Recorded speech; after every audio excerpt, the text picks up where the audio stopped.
अच्छा जी, नेक्स्ट अब हमारा टॉपिक है हीमोलाइटिक यूरेमिक सिंड्रोम।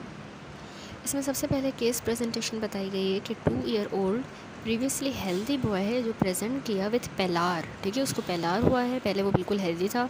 उसको पास्ट हिस्ट्री है ब्लडी डायरिया की 1 वीक अगो। ठीक है, ब्लडी डायरिया। फेब्राइल है वो बच्चा। उसका ब्लड प्रेशर रेज्ड है, यानी 150/100 मिलीमीटर वो हाइपरटेंशन से सफ़र कर रहा है। ठीक है, ब्लडी डायरिया, हाइपरटेंशन, और उसका हार्ट रेट जो है 130 बीट्स पर मिनट। जब हमने उसकी एग्जामिनेशन की तो वो पेल है, पिटिंग एडिमा उसको फीट में है, और स्कैटर्ड पैटिकिया उसकी बॉडी पर है। ठीक है, पैटिकिया। अब लैब इन्वेस्टिगेशन जब करवाई तो उसका हीमोग्लोबिन थोड़ा कम है, 8 ग्राम पर डेसीलीटर, लेकिन प्लेटिलेट्स 50,000 मिलीमीटर क्यूब हैं। नॉर्मली 1,50,000 से 4 लाख होते हैं, तो ये डिक्रीज़ हो गए हैं, 50,000 है प्लेटिलेट्स। और ब्लड यूरिया क्रेटिनिन 60 मिलीग्राम पर डेसीलीटर है। ठीक है, यूरिया जो है 60 मिलीग्राम पर डेसीलीटर, जबकि creatinine 1.8 milligram decilitre respectively. Normal जो है 7 से 20 मिलीग्राम पर डेसीलीटर होता है ब्लड यूरिया नाइट्रोजन। ठीक है, 20 तक। यहाँ पर लेकिन वो 60 मिलीग्राम पर डेसीलीटर हो गया, रेस्ड है। जबकि 0.6 से 1.1, ठीक है, 0.6 से 1.1 होता है क्रेटिनिन, लेकिन यहाँ पर क्रेटिनिन भी थोड़ा सा रेस्ड है, 1.8 चला गया है। तो अब देखते हैं ये क्या है। इसको कहते हैं हीमोलाइटिक यूरेमिक सिंड्रोम, जो कि एक बहुत ही कॉमन कॉज है अक्यूट किडनी इंजरी का यंग चिल्ड्रन में। ठीक है, यंग बच्चों में जो अक्यूट किडनी इंजरी होती है वो कॉमनली इस हीमोलाइटिक यूरेमिक सिंड्रोम से होती है। एक्चुअली इसमें आपने एक ट्रायड याद रखना है, इंपॉर्टेंट है बहुत, इससे आपको ये सिंड्रोम याद रहेगा। माइक्रो एंजियोपैथिक हीमोलाइटिक अनीमिया हो रही है इसमें, थ्रोम्बोसाइटोपिनिया और रीनल इंसुफिशेंसी। ठीक है, micro angiopathic haemolytic anaemia, platelets कम हो रहे हैं यानी थ्रोम्बोसाइटोपिनिया, और पेशेंट को रीनल इंसुफिशेंसी हो रही है। तो इसकी सबसे पहले हम इटियोलॉजी देखेंगे कि क्यों हो रहा है। मोस्ट कॉमन जो इसका फॉर्म है ना हीमोलाइटिक यूरेमिक सिंड्रोम का, वो डायरिया एसोसिएटेड होता है। अगर डायरिया के बगैर होगा तो उसको हम कहते हैं एटिपिकल हीमोलाइटिक यूरेमिक सिंड्रोम। ठीक है, ज़्यादातर ये डायरिया से ही होता है, टिपिकल वाला, यानी पेशेंट को डायरिया होगा जो शीगा लाइक टॉक्सिन प्रोड्यूसिंग शर्शा कोलाई की वजह से होगा। ठीक है, शीगा लाइक टॉक्सिन। इसके अलावा सेवरल सीरोटाइप्स ई कोलाई के जो टॉक्सिन्स प्रोड्यूस करते हैं, जैसे O157H7, O104H4, शिगेला डाइसेंट्रिया टाइप 1 जो है ये हमारे सब कॉन्टिनेंट में ज़्यादा कॉमन है। ठीक है, ई कोलाई और शिगेला जो है ना, डाइसेंट्रिया है, दोनों ही शीगा टॉक्सिन प्रोड्यूस करते हैं, और उस शीगा टॉक्सिन की वजह से ये हीमोलाइटिक यूरेमिक सिंड्रोम हो रहा है। ये इसकी वजह है मेन। अब पैथोजेनेसिस क्या है, इसमें होता यूँ है कि माइक्रोवास्कुलर इंजरी हो जाती है, जो छोटी छोटी ब्लड वेसल्स होती है ना, उनके इंजरी होगी, उनको एंडोथेलियल सेल डैमेज होगा, उनकी एंडोथेलियम डैमेज होगी। अब देखिए, कैपिलरी और आर्टीरियोलर जो एंडोथेलियल इंजरी हो रही है किडनी के अंदर, तो उस जब भी एंडोथेलियम इंजर होता है तो हमें पता है थ्रोम्बोसिस वहाँ पे इनिशिएट होगी। इंजरी हुई वहीं पे लोकलाइज थ्रोम्बोसिस हो जाएगी, पार्टिकुलरली जो ग्लोमेरुलाई हैं उनके अंदर। तो इसको हम कहते हैं थ्रोम्बोटिक माइक्रो एंजियोपैथी। ठीक है, जो छोटे छोटे से ग्लोमेरुलाई हैं वहाँ पे एंडोथेलियम डैमेज हो रही है शीगा टॉक्सिन की वजह से, ब्लड में शीगा टॉक्सिन। देखिए, डायरिया हुआ, डायरिया से शीगा टॉक्सिन ब्लड में आया, ब्लड से फिर वो किडनीज़ में जाके उसने एंडोथेलियम को डैमेज किया तो वहाँ पे थ्रोम्बोसिस हुई तो वहाँ से जब ब्लड गुजरेगा उस थ्रोम्बोस्ड ग्लोमेरुलाई से, तो आरबीसीज टूटेंगे। ठीक है, शिस्टोसाइट्स बनेंगे, तो उसको हम कहते हैं कि थ्रोम्बोटिक माइक्रो एंजियोपैथी हो रही है, माइक्रो एंजियोपैथिक हीमोलाइटिक अनीमिया हो रही है जब वो आरबीसी टूटेंगे। और जो वेसल में एब्नॉर्मलिटी हो रही है उसको हम कह रहे हैं थ्रोम्बोटिक माइक्रो एंजियोपैथी। ठीक है, एक तो ये हुआ। दूसरा, इसमें हमने कहा थ्रोम्बोसाइटोपिनिया, यानी प्लेटिलेट्स कम हो रहे हैं। असल में थ्रोम्बस क्योंकि बन रहा है ना, तो वहाँ पे प्लेटिलेट की एग्रेशन होती जाएगी, एग्रीगेशन प्रोग्रेसिव, वहाँ पे एग्रीगेशन होगी in the areas of microvascular injury, तो उससे कंजप्टिव थ्रोम्बोसाइटोपिनिया होगा। ठीक है, तीसरा, इसमें हमने कहा माइक्रो एंजियोपैथिक हीमोलाइटिक अनीमिया हो रहा है, क्योंकि जब आरबीसीज पास करेंगे उन डैमेज्ड और थ्रोम्बोटिक ब्लड वेसल्स से, तो वो आरबीसीज डैमेज होंगे, टूटेंगे, उनको मैकेनिकल डैमेज होगा, तो इसलिए माइक्रो एंजियोपैथिक हीमोलाइटिक अनीमिया भी हो रही है। तो ये ट्रायड आपने याद रखना है कि किडनी में ये सब हो रहा है, वेसल्स में रीनल इंसफिशेंसी हो रही है, प्लेटिलेट्स कम हो रहे हैं, कंजप्टिव कोगुलोपैथी है, तो थ्रोम्बोसाइटोपिनिया, और तीसरा माइक्रो एंजियोपैथिक हीमोलाइटिक अनीमिया। अब पेशेंट को इस सिंड्रोम HUS में जो फाइंडिंग्स हमें मिलेंगी, वैसे जैसे उसको गैस्ट्रोएंटराइटिस हुआ जिसकी वजह से डायरिया वगैरह, उसके गैस्ट्रोएंटराइटिस के ऑनसेट के कुछ ही दिनों बाद उसको पेशेंट को बुखार होगा, वॉमिटिंग, एब्डोमिनल पेन और डायरिया। ठीक है, fever, vomiting, abdominal pain, diarrhoea. अब जो इसमें प्रोड्रोमल इंटेस्टाइनल सिम्टम्स हैं वो सीवियर भी हो सकते हैं या वो माइल्ड भी हो सकते हैं। डायरिया ऑफन इसमें ब्लडी होगा जिस तरह सिनेरियो में भी था, लेकिन ऑलवेज़ नहीं, हमेशा ऐसा नहीं। अब ये जो प्रोड्रोमल इलनेस हो गई, ठीक है, प्रोड्रोमल इंटेस्टाइन की भी सिम्टम और जनरल जो सिम्टम हो रहे हैं, उसके बाद जो है ना अचानक से पेशेंट को सडन ऑनसेट का पेलार होगा, इरिटेबल, वीकनेस होगी और लेथार्जी होगी। ठीक है, अब क्योंकि किडनीज अफेक्ट हो रही हैं तो इसके अर्ली स्टेज जो होता है हीमोलाइटिक यूरेमिक सिंड्रोम, उसमें पेशेंट को ओलिगोयूरिया होता है, उसका डिक्रीज यूरिन आउटपुट होगा। और क्योंकि क्या वजह है क्यों उसका इसमें यूरिन आउटपुट कम हुआ है, क्योंकि देखें ऑन गोइंग पेशेंट का वॉल्यूम जो है कम हो रहा है ना, देखें डायरिया हो रहा है उसको, ठीक है, डायरिया की वजह से वो डिहाइड्रेट हो रहा है, उसकी वजह से एक तो यूरिन आउटपुट कम हो रहा है, या फिर उसको वॉल्यूम ओवरलोड हो गया है रीनल इनसफिशेंसी की वजह से। ठीक है, किडनी एक्सक्रीट नहीं कर पा रही फ्लूइड को रीनल इनसफिशेंसी की वजह से, तो जो भी फ्लूइड है वो रिटेन रह रहा है, volume overload. Haemolytic uraemic syndrome mild भी हो सकती है, या फिर याद रखिएगा कि ये सिवियर और फैटल मल्टी सिस्टम डिजीज़ में भी कन्वर्ट हो सकती है प्रोग्रेस होके, या माइल्ड भी हो सकती है। ठीक है, और इसमें जो रीनल इंसफिशेंसी है वो भी माइल्ड हो सकती है, लेकिन वो भी रैपिडली प्रोग्रेस करेगी to severe oligoanuric renal failure. बिल्कुल सिवियर ओलिगो एंड यूरिक यानी डिक्रीज यूरिन आउटपुट, फिर बिल्कुल एब्सेंट यूरिन आउटपुट की तरफ जाएगा और रीनल फेलियर हो सकता है। ठीक है, इसमें जो रीनल इंसफिशेंसी हो रही है, तो ये ट्रायड आपको याद हो कि इसमें रीनल इंसफिशेंसी होती है हीमोलाइटिक यूरेमिक सिंड्रोम में, थ्रोम्बोसाइटोपिनिया, और नेक्स्ट उसके बाद आप याद रखें कि इसमें हार्ट फेलियर भी परसिपिटेट हो सकता है वॉल्यूम ओवरलोड की वजह से। किडनी रीनल इंसफिशेंसी में है तो किडनी वॉल्यूम को एक्सक्रीट नहीं कर पा रही, जो वॉल्यूम है वो बढ़ता जा रहा है बॉडी में, तो हार्ट फेलियर हो सकता है पेशेंट को, उसी की वजह से हाइपरटेंशन भी हो सकती है, और इसके अलावा सिवियर अनीमिया भी होगी इसमें, यानी वॉल्यूम बढ़ने की वजह से या तो हार्ट फेलियर हो रहा है, या इसमें जो हाइपरटेंशन हो रही है उसी वॉल्यूम ओवरलोड की वजह से वो भी लेफ़्ट साइडेड हार्ट फेलियर करवाती है, और सिवियर अनीमिया क्योंकि ब्लडी डायरिया भी हो रहा है तो उसमें भी लेफ़्ट साइड का हार्ट फेलियर परसिपिटेट होगा। तो HUS में हार्ट फेलियर भी है।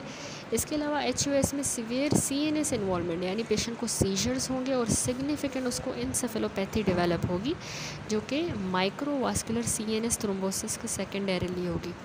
ठीक है, यानी कि जो भी इसको रीनल में थ्रोम्बोसिस हो रही थी एंडोथेलियम के डैमेज होने की वजह से, वही थ्रोम्बोसिस उसको CNS में भी हो रहा है, माइक्रोवास्कुलर CNS थ्रोम्बोसिस, तो उससे फोकल इस्कीमिया होगी तो सीजर्स होंगे, सिग्निफिकेंट इंसेफेलोपैथी होगी। ठीक है, तो CNS भी इन्वॉल्व होगा, याद रखिएगा। और सीवियर हाइपरटेंशन भी एक वजह है जिसकी वजह से इंसेफेलोपैथी और सीजर्स हो रहे हैं, दोनों वजूहत हो सकती हैं, हाइपरटेंशन और इस्कीमिया। इंटेस्टाइन में भी कॉम्प्लिकेशन होगी। आप देखें सारे सिस्टम में ना थ्रोम्बोसिस को याद रखेंगे तो आपको ज़्यादा इजी होगा कि इंटेस्टाइन में भी थ्रोम्बोसिस हो रही है तो इस्कीमिक इंटराइटिस होगा, इन्फ्लामेटरी कोलाइटिस, बावल परफोरेशन और इंट्यूससेप्शन। ठीक है, इसके अलावा पेशेंट्स को जो क्लिनिकल फीचर है लास्ट वो है पेटिकिया, जिस तरह सिनेरियो में भी था कि उस बच्चे को पेटिकिया स्कैटर्ड है पूरी बॉडी पे, तो इसमें पेटिकिया हो सकते हैं, लेकिन याद रखिए जिस तरह हमने पढ़ा कि थ्रोम्बोसाइटोपिनिया हो रहा है, प्लेटलेट्स बेशक कम हो रहे हैं लेकिन इसमें सीवियर ब्लीडिंग नहीं होती, सिग्निफिकेंस या सीवियर ब्लीडिंग नहीं होती। ठीक है, सिर्फ पेटिकिया। अब डायग्नोसिस आप कैसे करोगे कि भाई ये HUS का पेशेंट है, आपने कॉम्बिनेशन की बेसिस पे आप डायग्नोस करते हो। जब आप CP करवाओगे, complete picture of blood picture, तो उसमें पेरिफेरल स्मीयर में आपको शिस्टोसाइट्स मिलेगी, क्योंकि जब वो RBC थ्रोम्बोटिक माइक्रो एंजियोपैथी वाली वेसल्स से जब पास करेंगे जहाँ पे थ्रोम्बोसिस हुई भी है तो वो टूटेंगे तो शिस्टोसाइट्स बनेंगे, तो आपको ब्लड में पेरिफेरल ब्लड में माइक्रो एंजियोपैथिक हीमोलाइटिक अनीमिया मिलेगी विथ शिस्टोसाइट्स।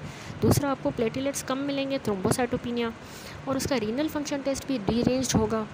अनीमिया शुरू में तो माइल्ड होगी लेकिन फिर प्रोग्रेसिवली बढ़ती जाएगी। प्लेटलेट्स कम होंगे, नॉर्मल 1,50,000 से 4 लाख तक होते हैं, लेकिन यहाँ पर 20,000 से 1 लाख तक प्लेटलेट्स हैं। ठीक है, डिक्रीज़ हो गए हैं। पार्शियल थ्रोम्बोप्लास्टिन और प्रोथ्रोम्बिन टाइम ये बिल्कुल नॉर्मल रहेगा, ठीक है। और ल्यूकोसाइटोसिस भी प्रेजेंट हो सकती है इन्फेक्शन की वजह से। यूरिन एनालिसिस आप करवाओगे तो उसमें माइक्रोस्कोपिक हेमेचूरिया, यानी बज़ाहिर ब्लड नहीं होगा लेकिन माइक्रोस्कोप इसमें हेमेचूरिया और लो ग्रेड की प्रोटीन यूरिया भी होगा। सीरम में ब्लड यूरिया, नाइट्रोजन और क्रेटिनिन ये आपको एलिवेटेड मिलेंगे जिस तरह सिनेरियो में भी था। तो ये इंडिकेट कर रहे हैं कि इसको रीनल इंसुफिशेंसी डेवलप हो गई है। ठीक हो गया, तो आप इसकी बेसिस पर डायग्नोस करते हो। Micro angiopathic haemolytic anaemia, platelets कम है, रीनल फंक्शन टेस्ट डिस्टर्ब है, माइक्रोस्कोपिक हेमेचूरिया भी हो रहा है, प्रोटीन यूरिया हो रहा है, और उसको जो है सीरम में ब्लड यूरिया, नाइट्रोजन और क्रेटिनिन भी बढ़ी हुई है, ठीक है। रीनल फेलियर में जा रहा है, इंसुफिशेंसी हुई है। तो ये हो गई इसकी डायग्नोसिस। अब हीमोलाइटिक यूरेमिक सिंड्रोम से मिलती जुलती कौन सी दूसरी डिफरेंशियल डायग्नोसिस हो सकती हैं, तो देखते हैं। एक्यूट किडनी इंजरी के बाकी काजेज़ जिनमें माइक्रो एंजियोपैथिक हीमोलाइटिक एनीमिया भी होती है और उनमें थ्रोम्बोसाइटोपिनिया भी होती है, वो कौन सी एक्यूट किडनी इंजरी की डिजीज़ हैं? वो हैं सिस्टेमिक लूपस एरिथेमेटोसस, मैलिग्नेंट हाइपरटेंशन क्योंकि उसमें मुसलसल ब्लड प्रेशर बढ़ा हुआ होता है, एंडोथेलियम डैमेज होती है और फिब्रिनोइड नेक्रोसिस हो जाती है वेसल वाल में, तो उसकी वजह से एंडोथेलियम डैमेज होगी और थ्रोम्बोसिस होती है और हमें इसी तरह की thrombocytopenia and micro angiopathic haemolytic anaemia मिलती है। इसी तरह बायलेटरल वेन थ्रोम्बोसिस, ये भी हमारा डिफरेंशियल है। बायलेटरल जब रीनल वेन में थ्रोम्बोसिस हो तो उसमें भी HUS जैसी पिक्चर मिलती है। तो 3 डिफरेंशियल है, SLE, malignant hypertension, bilateral renal vein thrombosis. Then आता है मैनेजमेंट। अब मैनेजमेंट में देखें, याद रखिए HUS का मेनली जो ट्रीटमेंट है वो सपोर्टिव केयर है। हमारा मेन मकसद क्या होता है इसकी मैनेजमेंट का? एक तो हम उस डिज़ीज़ को अर्ली रिकॉग्नाइज़ करें, दूसरा पोटेंशियल कॉम्प्लिकेशंस को हम मॉनिटर करते रहें जो इसमें हो सकती हैं, ठीक है। तो इसमें मेटिकुलस सपोर्टिव केयर की ज़रूरत होती है, यानी वेरी केयरफुल और प्रिसाइज हमें इसमें केयर करनी होती है, सपोर्टिव केयर। उसमें क्या आता है सपोर्टिव केयर में? सबसे पहले तो आपने उसका जो फ्लूइड और इलेक्ट्रोलाइट है उनको केयरफुली मैनेज करना है, बहुत ज़रूरी है, including correction of the volume deficit. अगर वॉल्यूम डेफिसिट है, क्योंकि वेसल्स में तो वॉल्यूम नहीं है ना, जो भी है वो एडिमा करवा रहा है फ्लूइड, तो अगर वॉल्यूम डेफिसिट भी है तो उसको भी आपने करेक्ट करना है, ठीक है। तो फ्लूइड इलेक्ट्रोलाइट मोस्ट इंपॉर्टेंट है, इसमें मैनेज आपने करने हैं। दूसरा इसमें हमने कहा हाइपरटेंशन हो गई है तो उसको ज़रूर कंट्रोल करना है। अर्ली इंस्टीट्यूशन ऑफ डायलिसिस, अगर पेशेंट को बिल्कुल ओलिगोयूरिया है, लेस यूरिन आउटपुट है या बिल्कुल एब्सेंट एन यूरिया है, यूरिन बिल्कुल नहीं आ रहा, पार्टिकुलरली साथ में उसको हाइपर कैलीमिया भी है, पोटेशियम एलिवेटेड है, तो उसमें आपने अर्ली इंस्टीट्यूशन ऑफ डायलिसिस करनी है, ठीक है। हीमोलाइटिक यूरेमिक सिंड्रोम में आप डायलिसिस पे फिर रखोगे पेशेंट को। IV में आपने वॉल्यूम एक्सपेंडर्स देने हैं, IV वॉल्यूम एक्सपेंशन आप अर्ली करते हो इससे पहले कि उसको ओलिगोयूरिया या एन यूरिया डेवलप हो, तो हम उसको जल्दी IV वॉल्यूम एक्सपेंडर देंगे तो ये नेफ्रोप्रोटेक्टिव रहेगा, किडनी फिर इतनी इफेक्ट नहीं होंगी, किडनी इंसफिशेंसी में नहीं जाएंगी। रेड सेल की ट्रांसफ्यूजन हम दे सकते हैं अगर उसको पेशेंट को बहुत ज़्यादा हीमोलाइसिस हो रही है, थ्रोम्बाई बने थे ना जिसकी वजह से हीमोलाइसिस हो रही है, RBC टूट रहे हैं, तो अगर बहुत ज़्यादा हीमोलाइसिस है तो ट्रांसफ्यूज़ करें ब्लड। प्लेटलेट्स जो हैं इसमें देखिए प्लेटलेट्स आप नहीं देंगे, ये याद रखिएगा, क्योंकि देखिए प्लेटलेट्स जो हैं उनकी वो कंज्यूम हो रहे हैं एक्टिव कोगुलेशन की वजह से, वहाँ एग्रीगेट हो रहे हैं, ठीक है, क्योंकि एंडोथेलियम तो डैमेज हो रही है, इन्फेक्शन है, तो उसमें आप प्लेटलेट्स नहीं दोगे क्योंकि वो कंज्यूम हो जाएंगे। बेशक उसको थ्रोम्बोसाइटोपिनिया है लेकिन इसमें फिर भी सीरियस ब्लीडिंग रेयर होती है, इस सिंड्रोम में ब्लीडिंग नहीं होती, तो आप इसको प्लेटलेट्स नहीं देते। एंटीबायोटिक थेरेपी इंडिकेटेड नहीं होती क्योंकि उससे याद रखिएगा बहुत ज़्यादा टॉक्सिन का रिलीज़ होगा और डिजीज़ एक्सरबेट होगी, तो उस गैस्ट्रोएंटेराइटिस ही मेन वजह थी, शीगा टॉक्सिन वगैरह, तो हम एंटीबायोटिक नहीं दे रहे और एक्सरबेशन होगी। 50% पेशेंट जो है उनको डायलिसिस की ज़रूरत होती है जब एक्यूट फेज़ ऑफ डिजीज़ चल रहा होता है। प्लाज्मा फेरेसिस, जिसमें जो हम एक्सचेंज करते हैं उसका ब्लड प्लाज्मा जो है वो ब्लड से सेपरेट किया जाता है और उसको फिर पूरा फ़िल्टर करके फिर दोबारा ब्लड में ऐड कर दिया जाता है। जो भी जैसे हार्मफुल सब्सटेंसेस होते हैं, प्रोटीन्स होते हैं, एंटीबॉडीज़, जिनको टॉक्सिन्स को हमें रिमूव करना होता है ना ब्लड से, तो उसको हम प्लाज्मा फेरेसिस के ज़रिए करते हैं। तो इसमें हम वो कर सकते हैं या प्लाज्मा इन्फ्यूजन दे सकते हैं उनको जिनको सिवियर मैनिफेस्टेशन हुई है हीमोलाइटिक यूरेमिक सिंड्रोम की, ठीक है, विथ CNS इन्वॉल्वमेंट भी अगर हो गई है, सीजर्स पड़ रहे हैं या इंसेफेलोपैथी हो गई है, तो उनमें फिर भी प्लाज्माफेरेसिस। प्रोग्नोसिस कैसी है वैसे हीमोलाइटिक यूरेमिक सिंड्रोम किस तरह का डिसऑर्डर है? मोस्ट ऑफ पेशेंट जिनको डायरिया की वजह से ये होता है ना हीमोलाइटिक यूरेमिक सिंड्रोम, तो वो कम्प्लीटली ठीक हो जाते हैं, रिकवर हो जाते हैं, लेकिन थोड़ा बहुत इसमें लॉन्ग टर्म सीक्वेले का रिस्क होता है। 5% से भी कम लोग होते हैं जिनको डायलिसिस की ज़रूरत पड़ती है। 30% जो है वो क्रोनिक रीनल इंसफिशेंसी के साथ भी रह जाते हैं। वो जिनको इसमें हाइपरटेंशन हुई थी और किसी भी डिग्री की रीनल इंसफिशेंसी हुई, या उनको कोई ना कोई रेजिडुअल यूरिनरी एब्नॉर्मलिटी रह गई है, तो और वो more than a year persist कर रहा है, ये सब कुछ renal insufficiency, residual urinary abnormality, hypertension अगर 1 साल से ज़्यादा परसिस्ट कर रहा है, तो ऐसों को फिर हमें केयरफुल फॉलोअप पर रखना होता है। ठीक है, वैसे ओवरऑल डायरिया की वजह से जो HUS हो रहा है वो कम्प्लीटली रिकवर हो जाते हैं।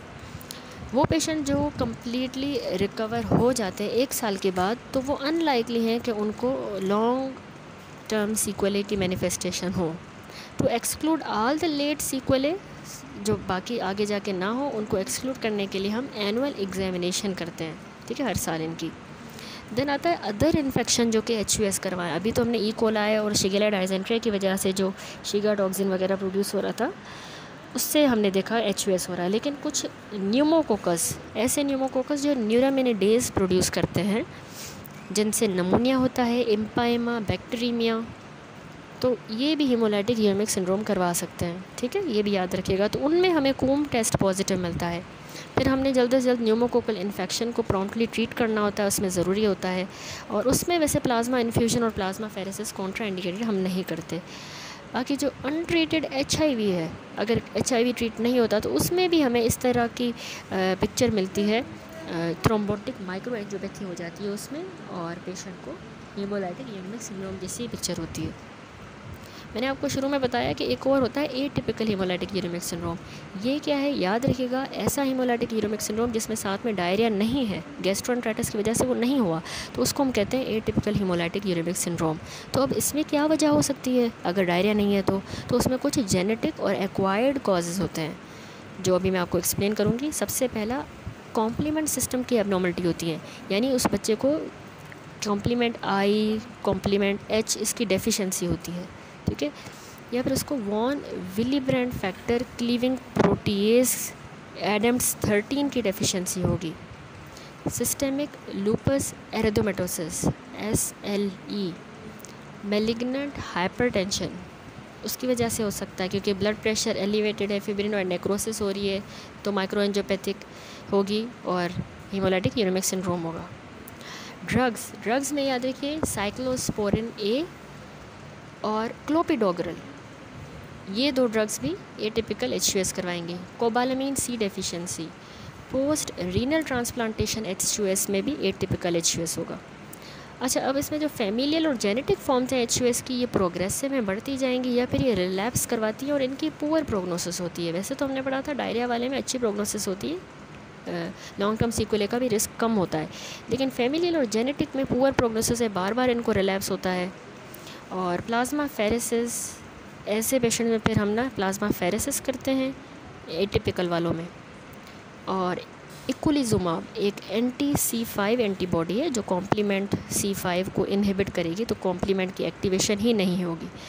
तो ये इक्विलिजुमाब इनमें प्रॉमिस रिजल्ट शो करती है in the treatment of atypical HUS, इक्विलिजुमाब और प्लाज्माफेरेसिस।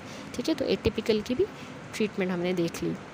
दैट्स इट, ये टॉपिक हमारा कंप्लीट हुआ। हीमोलाइटिक यूरेमिक सिंड्रोम जो कि ट्रायड था, ट्रायड भी आप याद रखेंगे तो आपको पूरी पिक्चर दिमाग में आ जाएगी कि इसमें माइक्रोएंजियोपैथिक हीमोलाइटिक अनीमिया हो रही है, RBC टूट रहे हैं, और थ्रोम्बोसाइटोपिनिया हुई है क्योंकि थ्रोम्बोसिस हुआ था, उसने सारे प्लेटलेट्स कंज्यूम किए हैं, तो प्लेटलेट्स कम मिल रहे हैं हमें, लेकिन फिर भी सीरियस ब्लीडिंग नहीं होती,